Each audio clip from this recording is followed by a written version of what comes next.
Hey guys, how's it going? Welcome to episode number 13 of our Beautiful Garden series. This is a viewer submission series where you guys have submitted photos and sometimes video of your spaces, and I love it. It's so inspiring and motivating to see these. Now, I haven't seen any of these pictures yet except for the first picture from the first garden right now, and it's awesome, so we're going to jump right in.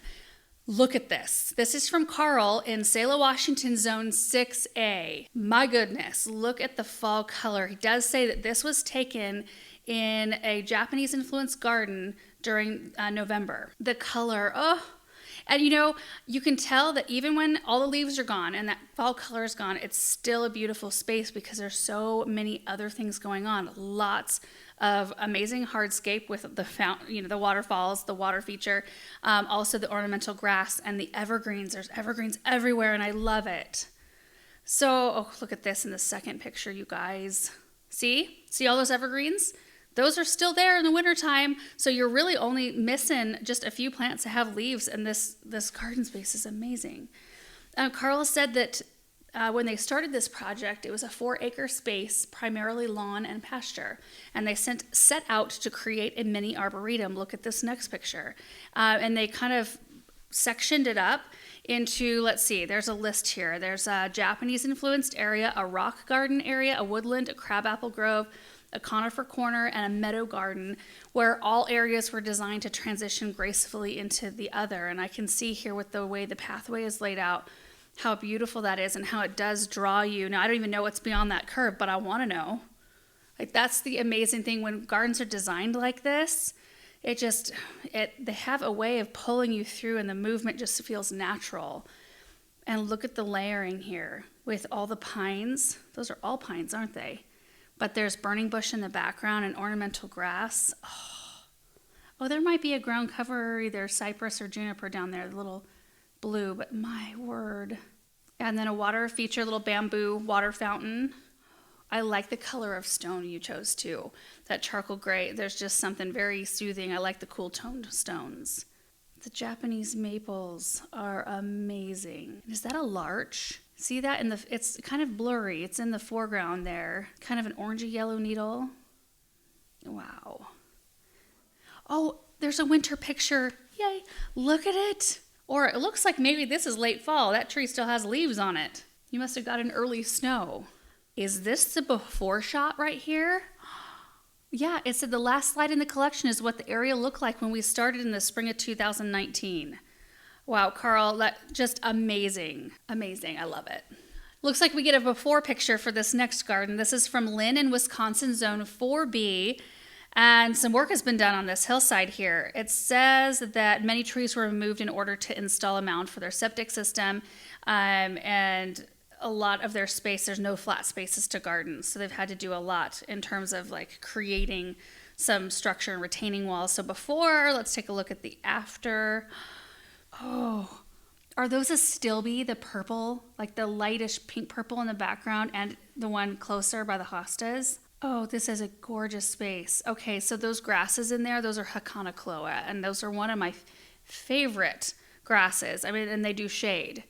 Looks like there's an all green variety and then a golden back behind. The hostas look amazing, but there's also some oriental lilies in there.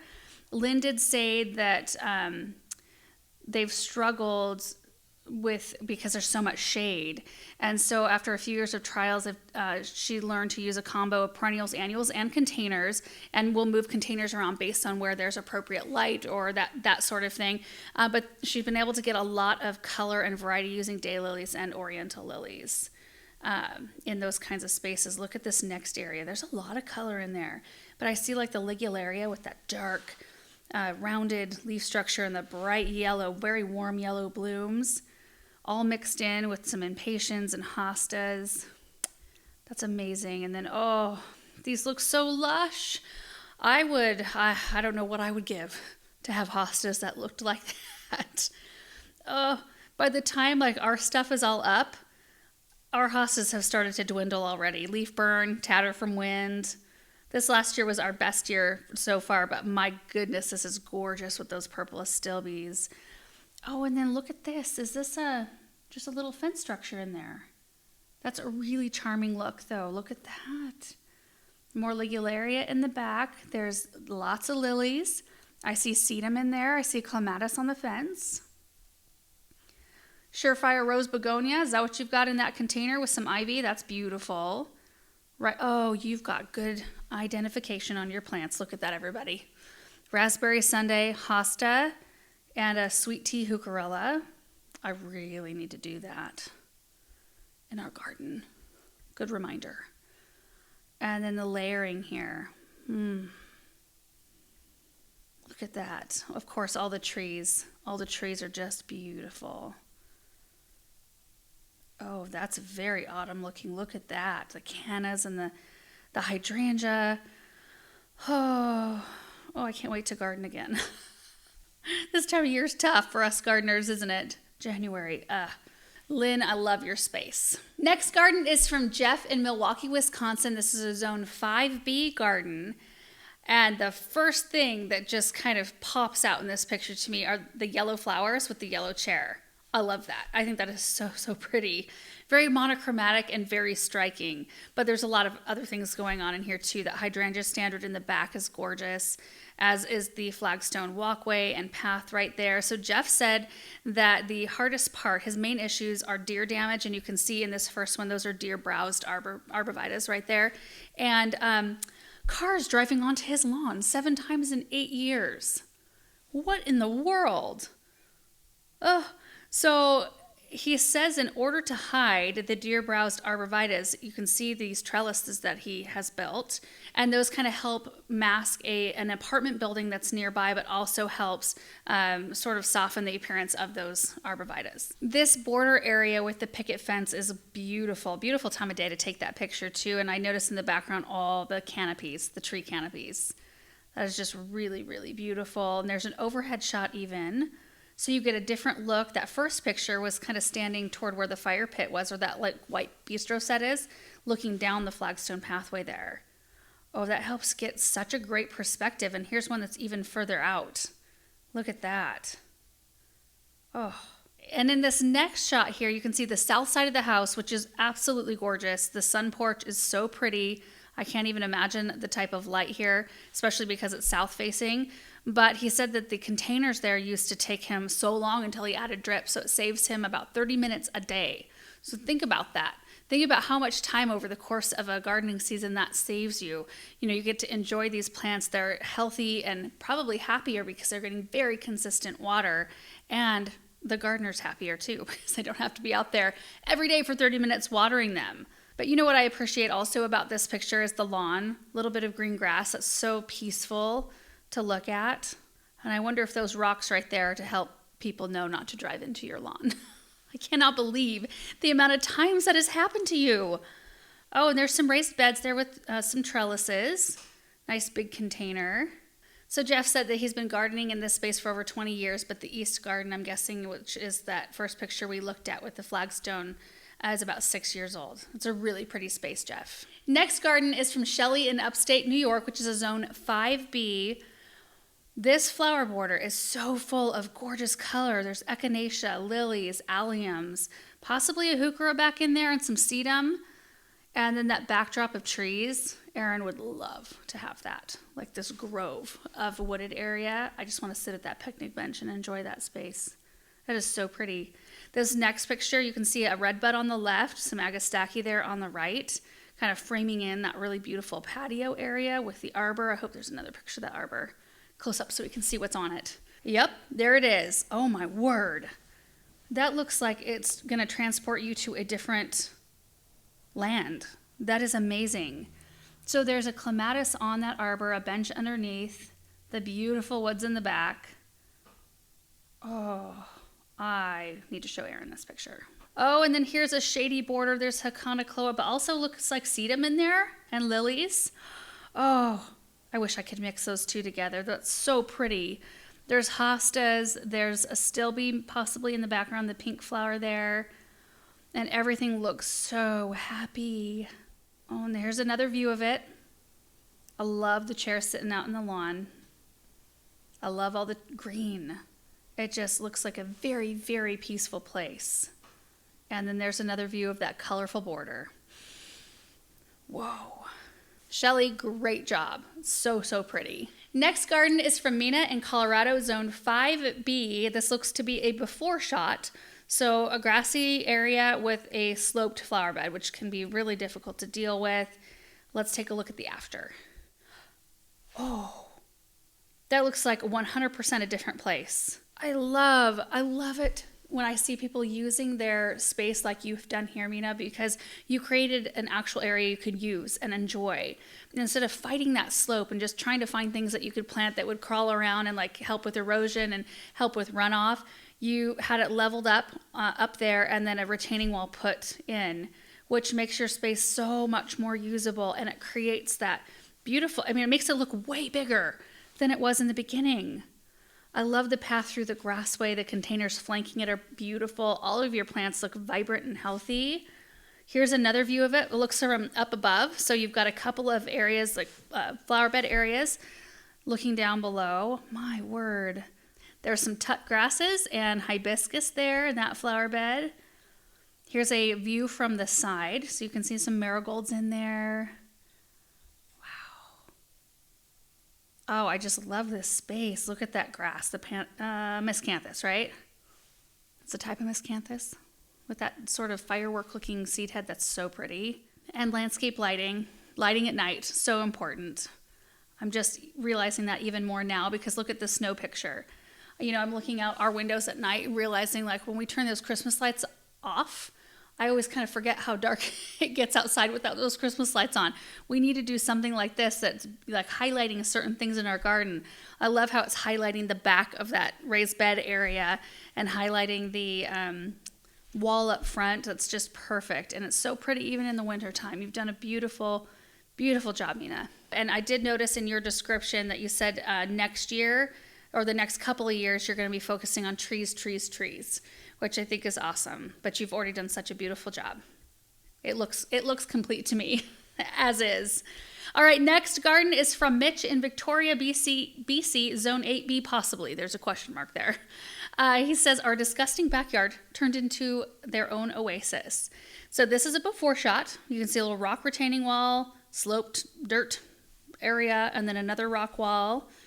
Next picture, it looks like you've done some work. There's some gravel down, some plants in, a couple of interim shots here. You've got a bench in now, some seating. Oh, and it's looking like it's even more put together here. This is a little of a closer up shot with some plants yet to go in. And then look at this. I can't even believe that's the same space. Whoa. Oh, you've done such a pretty job with this area. Okay, so look at this, closer up of the bench. There's a little water feature there. I love all the green, that kind of seafoam green color. And it even is sort of mirrored in that blue fescue grass. It's very calming to look at. Wow. That after shot, like the last picture here we have of your space is just amazing. I want to study everything. I love the chartreuse pops. Like the low chartreuse pops. Is that like a lemon coral sedum? Something akin to that. I love the purple veronica in there. You have a color palette that I would choose for sure. So pretty. Next garden is from Nathan in Harrisburg, Pennsylvania, zone 6B. So he says that he gardens in a very small yard in town, but is very proud of what he's accomplished in this bed. So you can see this before shot with the lilac there. I have lilacs that look very similar to that. So here's a wintertime picture. You can see, oh, you took after the lilac and removed a bunch of the interior growth. I love it. I love exposing that structure. And it looks like oh, look at that. Oh, I've got to go back to the beginning one. So you've expanded it. You've expanded the flower bed, it looks like a little bit, or just like redefined the lines, mulch. Oh, look at all the additional perennials here. The huge bleeding heart.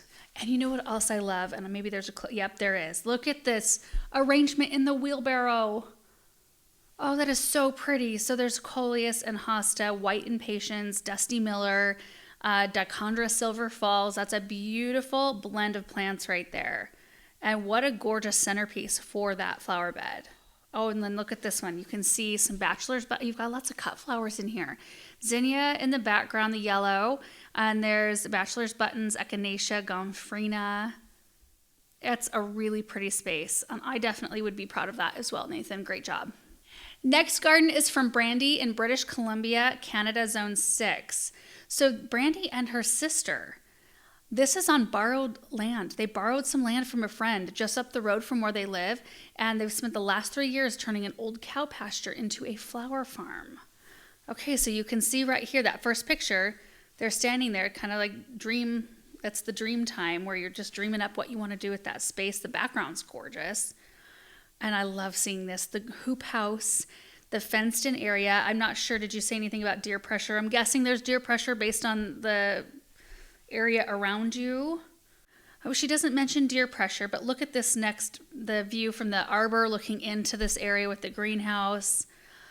Oh, and then dream realized. Look at the zinnias. Those are like a Cinderella peach, something like that. Oh. And then at dusk, the hoop house. My word, you filled up that space. Isn't it amazing how fast that happens? It's easy to fill up a space. Oh, my word. Oh, I just love it.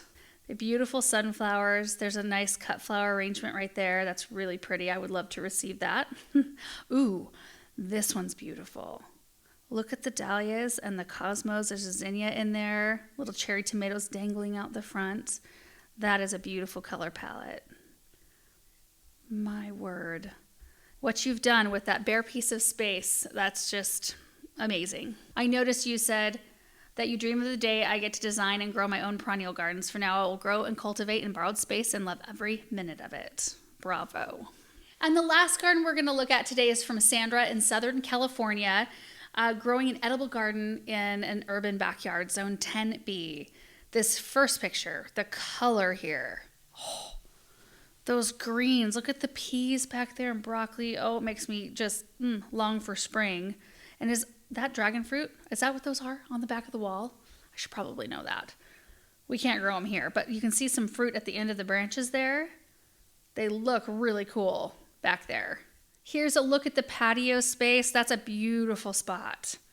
What a wonderful area to be able to sit and enjoy your space. And you've got lots of different seating around the fire pit, around that coffee table with a fire pit there, and then a swing as well. That's awesome. Is that a pomegranate tree? That is. Oh, that is so cool. Oh, and then look at this close-up picture of the pomegranates. Isn't that beautiful? And the citrus, oh my goodness. I don't even know what I'd do with myself if I could grow citrus like that. That is amazing. And heads of broccoli that are massive. Boy, you fit so much in that space, like so many containers and raised beds. And everything looks so, so happy. Beautiful tomatoes. I love the pathway with the landscape lighting there. Boy, you've just maximized your space, and that's amazing. And you guys, that is it for episode 13 of our Beautiful Garden series. Now, it has been several months since we have posted this type of video just due to, outside stuff. We had such a long season. Usually, come December, I really love to sit down and look through these types of things, but even December was busy for us. So it has been a while. These photos were submitted like several months ago, and we've got a huge list that we're working through, but we will put a link down below in case you wanted to submit your photos and video and any information that you want to share about your garden, and we'll just continue to work through the list. We will be able to do Beautiful Garden series until the end of time, probably. Which is awesome. I love it. It's just so inspiring to be able to see all of these different spaces and, solutions to problems like the hillsides that we've seen today, and taking like bare areas and creating the arboretum. I mean, just such amazing things. So thank you to all of you who had your gardens featured in today's video and to everybody else who has submitted their pictures thus far. And we will see you in the next video. Bye.